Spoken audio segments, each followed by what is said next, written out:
Hey everybody, how's it going? It's your boy Swagkage. Today I brought a friend with me. It's not Seth for once. It's my buddy Swagkage.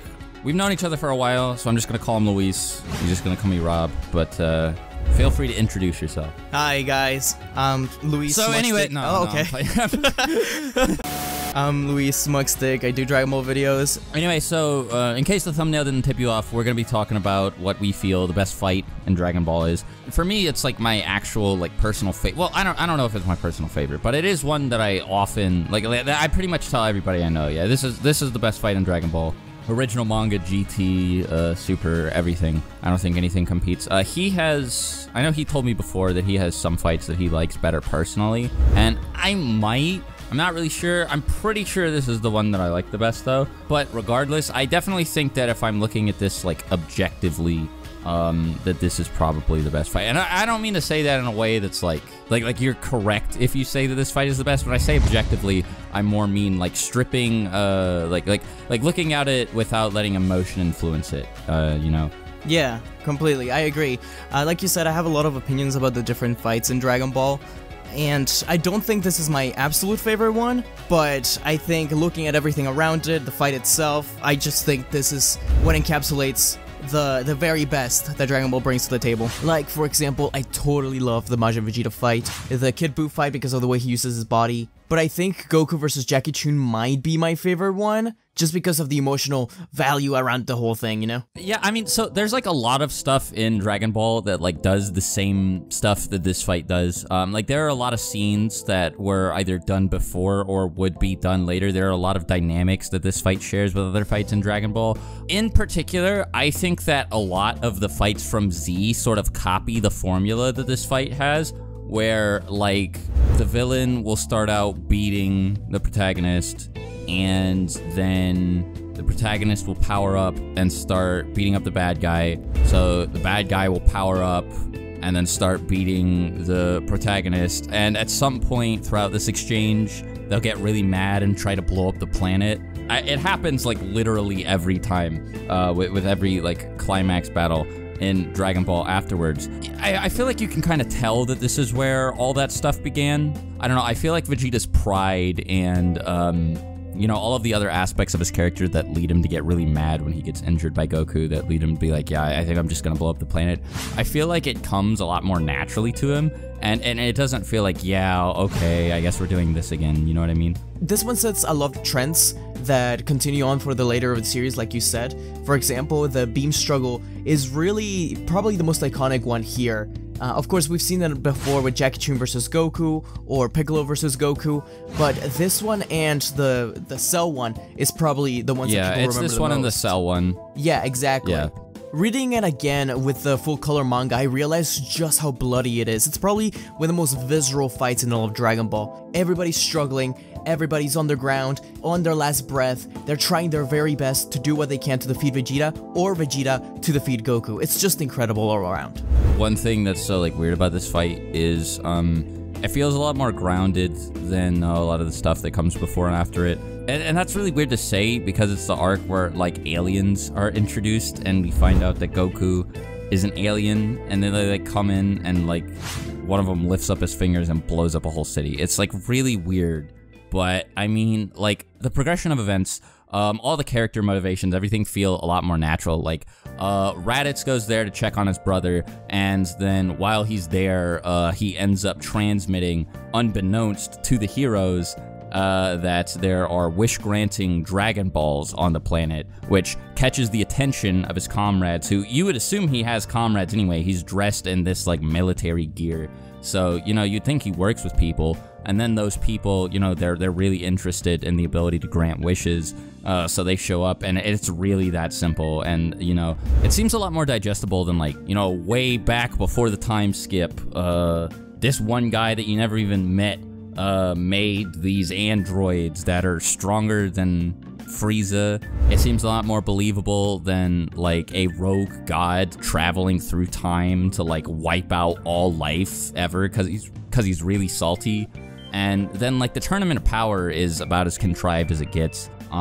I feel like it's very scaled back in comparison in the Saiyan saga, and like, I don't know, it feels a lot less grand and over the top when, like, again, Vegeta and Nappa, they're just there because they want immortality. There's also just so many iconic moments. First of all, the dialogue that Toriyama uses it's used in like every Dragon Ball video game, and for a good reason. Yeah. Introduction between Goku and Vegeta when they're about to fight. The stuff about, oh, I'm the wall that you can't climb over. It's just great. Yeah, or, you know, try dodging this one if you can, but if you do, your precious Earth will be destroyed. That stuff's so good. So good. Yeah. I mentioned the beam clash, but also Vegeta becoming an Ozaru, which I think it's great because we've already seen a transformation like this before, and we can gauge how powerful this stuff like this can be. Not to mention how Goku is a low-class warrior that was sent to just die. I think that's worked really well, how he turns out to be the one to challenge the super elite. And Vegeta even says himself, going back to the dialogue, how could this be? You drew blood from me, a noble. I think Vegeta might be at his best during this fight. A good thing to compare this to is like another transformation that soon follows is like, so when Frieza transforms, the reason you're scared, like you have no fucking clue, like you can't really infer anything from his appearance alone. And it's only really the fact that like Zarbon's transformed before that makes you go like, okay, well, maybe this might be a little bit scary if Frieza's gotten a similar power-up. And then he has to say, like, my power level in this form is over 1 million for you to be like, oh, wow, that's a really big number, that's kind of scary. Whereas, when Vegeta transforms, you know what an Ozaru is, because Goku's done it multiple times before. Now, I always thought this was really weird, honestly, that he was able to kill Gohan as a great ape, because like he was supposed to be like the strongest fucking guy like ever, and the whole, like, everybody knows who he is, and he like lost to like baby Goku transformed into an Ozaru. I've never thought about that. That's so weird. But like, that's how strong the transformation is, and now we have to see Goku going up against somebody who is already stronger than him, who is now using that like overwhelming power against him. And I mean, it's just like really scary. I think it's like the scene of like Vegeta like roaring as he like expands into the Great Ape is like, it's one of the scariest shots in the whole series, because like more than just like the Great Ape transformation, it draws on like a lot of stuff that's come before, specifically stuff from the Saiyan arc. Like Raditz is used to build Nappa and Vegeta up, and then Nappa is used to build up Vegeta. And Raditz was already ridiculously strong when he showed up, and then Nappa fucking killed everybody. And like, you already know Vegeta's way stronger than Nappa, because Nappa's terrified of him. You know, as soon as the fight begins, and like Vegeta's just like, you know, dealing with like Goku, like even when Goku's using the Kaioken, you're like, man, yeah, how is Goku gonna beat this guy? And then he uses the Great Ape transformation on top of that, and you're just like, oh wow. I guess you could apply the same thing to Frieza, but like by the time that Frieza's in his final form, this like you've kind of gone through the same sensation like 3 times, and I feel like you're a bit more numb to it. Don't get me wrong, when Frieza first transforms, it is pretty like when he first transforms in all 3 of his forms, it's kind of terrifying, but that doesn't happen in his fight with Goku, which is, I think, the best fight of the Namek saga, whereas that does happen here in the fight against Vegeta.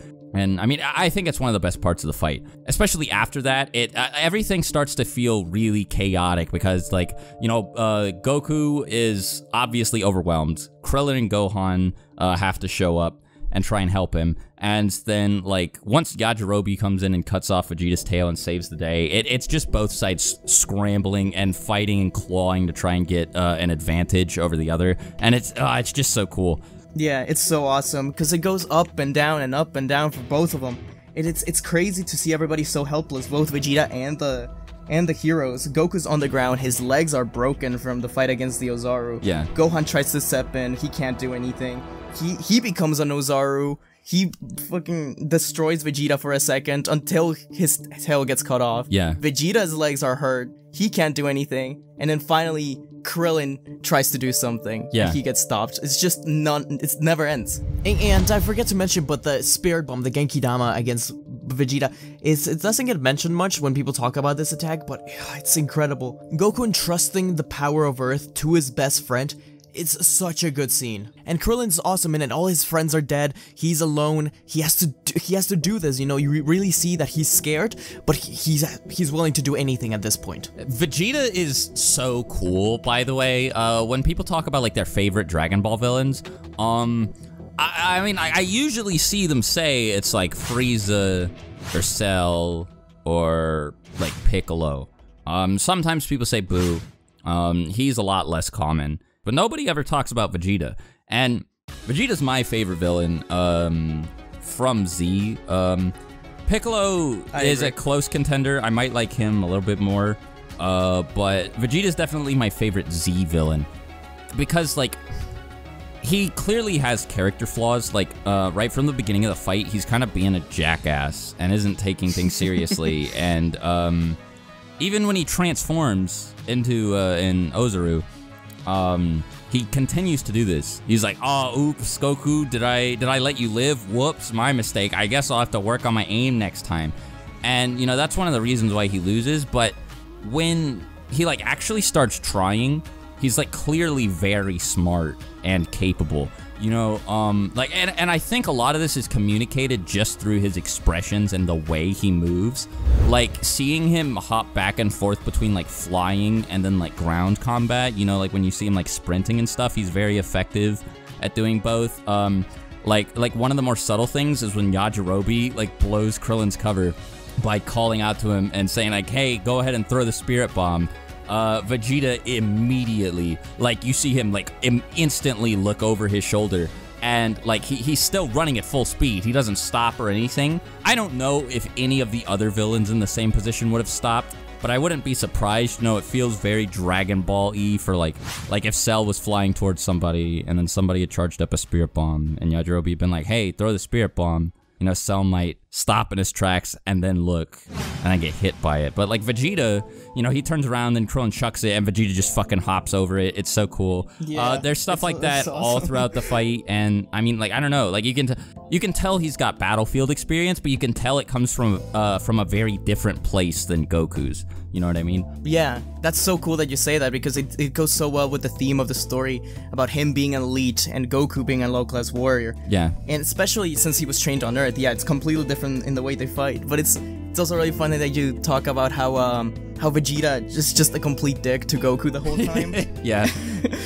When like I have the manga open right here, and when Goku uses the Kaioken when Vegeta's on Ozaru, Goku just runs out of power for a second, and Vegeta just hops over to him, and just see this giant monkey jumping, saying, "Don't die, boy, before I can kill you." Yeah, exactly. It's so perfect. It's so perfect. The way the Kaioken is used in this fight is also super cool because it got this build up, more so in the anime than in the manga. It got this huge build up to see exactly how powerful it could be. You know, it's super dangerous and stuff like that. And then Goku finally uses it against Nappa, and it's incredible. Nappa gets defeated almost instantly, and it's super cool. But that doesn't matter to Vegeta at all. Even he says, "Oh, you were doing better when you were fighting against Nappa. What happened?"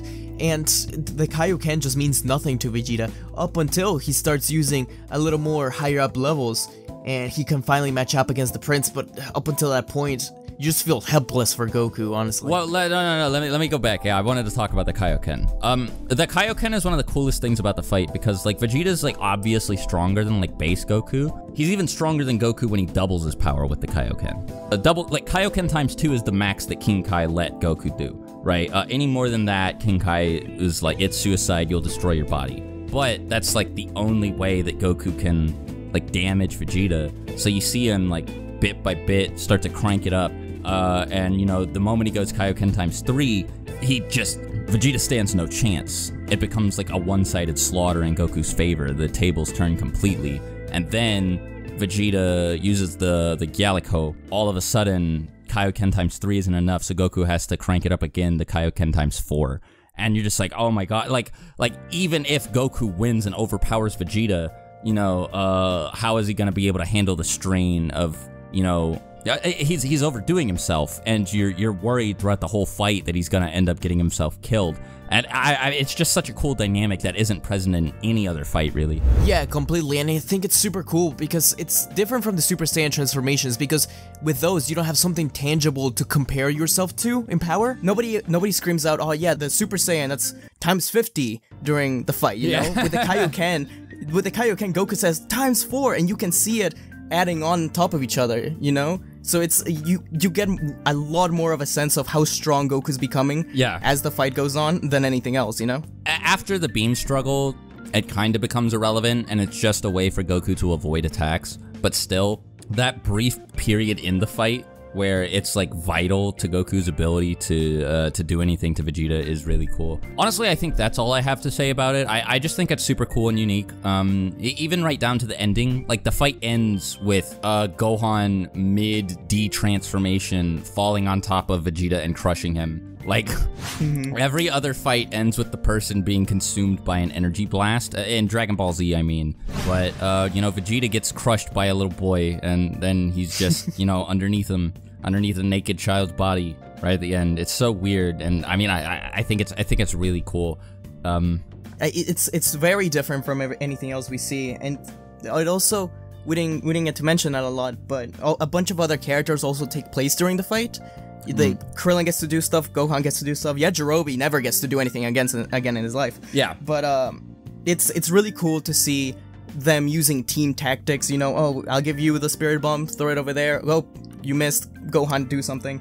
It's cool to see stuff like that. And this really helps for the next time we see Vegeta, because Vegeta shows up on Namek, but suddenly there's a bunch of other people that were stronger than him, and you're like, oh my god, it took like 5 people to defeat Vegeta alone. How are we gonna ever defeat Frieza, Dodoria, all these other characters? And also, real quick, the setting is probably one of the most iconic ones in Dragon Ball, just this rocket formation.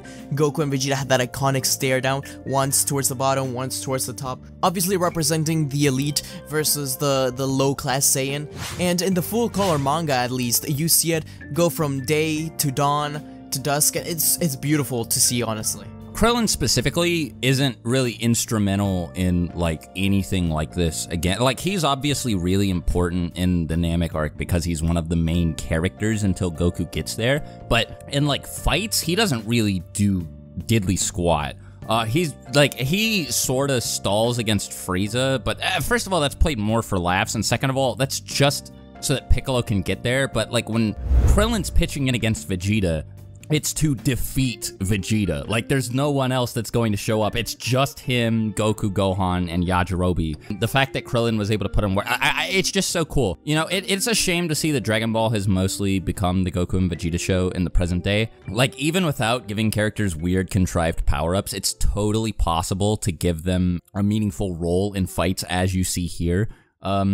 I guess as long as, like, the power gap isn't as, like, humongous as it is now in Super, you know, like, I would just love to see stuff like this happen again, because Vegeta wouldn't have lost. If any one of the 3 people there had been absent, Vegeta would have won. You know, like Gohan, Krillin, Yajirobe, and Goku. Even Goku, while he was crippled, all did their part, and, man, it's so cool. I love this fight so much.